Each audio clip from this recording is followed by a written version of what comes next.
Assalamualaikum warahmatullahi wabarakatuh.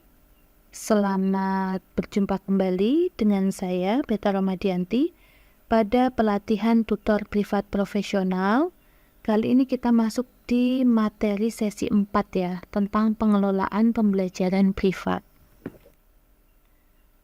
Saat kita berbicara tentang pengelolaan pembelajaran, berarti di situ kita juga sedang berbicara tentang manajemen pembelajaran, di mana fungsi manajemen sendiri sebagaimana kita ketahui yaitu terdapat 4 unsur ya dari PDCA, yaitu plan, do, check, dan act. Baik, yang pertama kita akan bahas terkait plan atau perencanaan. Jadi pada perencanaan ini tentu terkait juga dengan kesiapan ya yang sudah kita bahas pada materi sebelumnya. Apa saja yang perlu disiapkan atau yang perlu direncanakan terkait dengan pembelajaran, terutama di sini konteksnya pembelajaran privat. Yang pertama yaitu terkait dengan materi.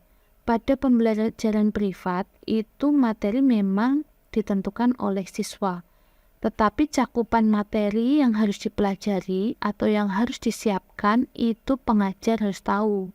Misalnya siswanya kelas 2 SMA.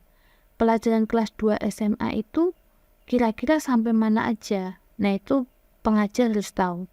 Kemudian yang kedua yaitu alat. Misalnya nanti butuh latihan soal, berarti butuh buku soal. Kemudian misalnya nanti butuh oret-oretan, coret-coretan, maka pengajar harus juga siap dengan alat yang dibutuhkan. Kemudian terkait dengan waktu. Waktu di sini maksudnya kapan kegiatan pembelajaran itu akan dilaksanakan itu harus jelas. Jadi H-1 itu pengajar harus sudah mempersiapkan ini, merencanakan waktu untuk privat. Kemudian selanjutnya adalah tujuan. Kenapa tujuan ini tidak saya taruh di paling atas ya? Karena tujuan dari pembelajaran itu mungkin akan tergantung oleh siswa lebih besarnya pada saat pembelajaran privat, berbeda dengan pembelajaran di kelas.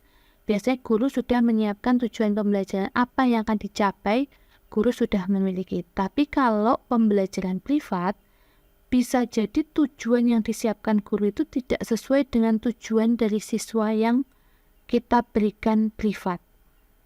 Nah, yang terakhir yaitu pribadi pengajar. Pengajar tentu harus memiliki kesiapan ya, sebagaimana yang sudah kita bahas sebelumnya. Kesiapan ini juga harus direncanakan, harus disiapkan juga. Selanjutnya adalah do. Do ini berarti pada saat pelaksanaan privat. Ya tentu dimulai dari awal pembelajaran dulu ya. Bagaimana memulai pembelajaran itu.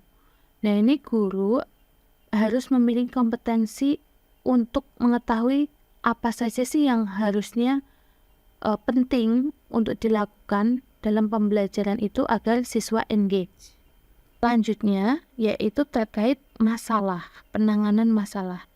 Jadi pada saat di lapangan, pada saat pembelajaran itu sangat mungkin terjadi masalah-masalah.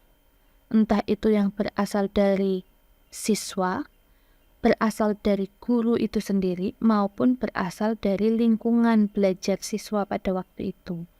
Nah, guru itu harus bisa menangani masalah. Guru privat di sini harus bisa menangani masalah. Jadi harus tenang. Selanjutnya yaitu membantu siswa untuk mengatasi gap belajar. Sebagaimana sudah kita bahas di sesi sebelumnya ya, bahwa siswa itu tentu memiliki kondisi yang tidak sama satu sama lain. Kondisi siswa itu dapat memunculkan gap belajar.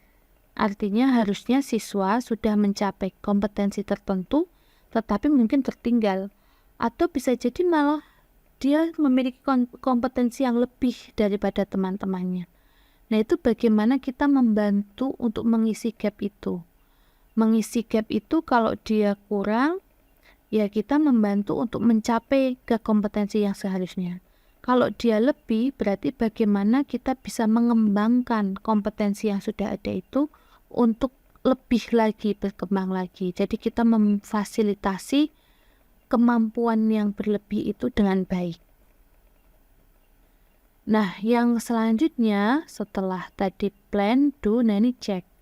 Check ini yaitu dari evaluasi pembelajaran. Jadi dalam pembelajaran itu di akhir itu harus selalu ada evaluasi pembelajaran. Nah ini kalau di bimbel LKS itu juga ada evaluasi pembelajaran ini.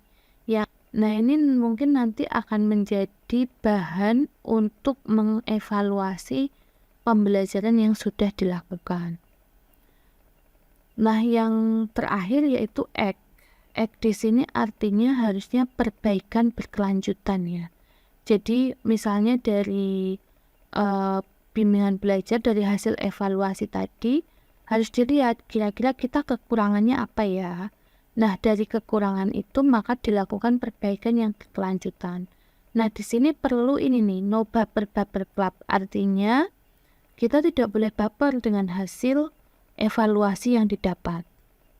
Seperti itu. Fokus dari PDCA ini, fokus akhirnya atau tujuan akhirnya yaitu kepuasan anak dan orang tua. Kepuasan anak dan orang tua itu jadi tujuan inti keberhasilan pembelajaran privat. Orang tua tentu menginginkan anaknya itu mencapai kompetensi yang diharapkan, yang sesuai. Nah, sementara anak kan ingin belajarnya juga tetap happy gitu ya. Nah, pembelajaran privat ini berhasil ketika anak bisa tetap happy dan kompetensi yang seharusnya dicapai anak ini juga tercapai. Baik, untuk selanjutnya untuk menutup materi 4 ini ada tugas 3. Silakan Anda jawab di link ya. Masalah apa yang Anda bayangkan mungkin akan muncul saat pelaksanaan pembelajaran privat dan bagaimana Anda akan mengatasinya. Itu yang pertama.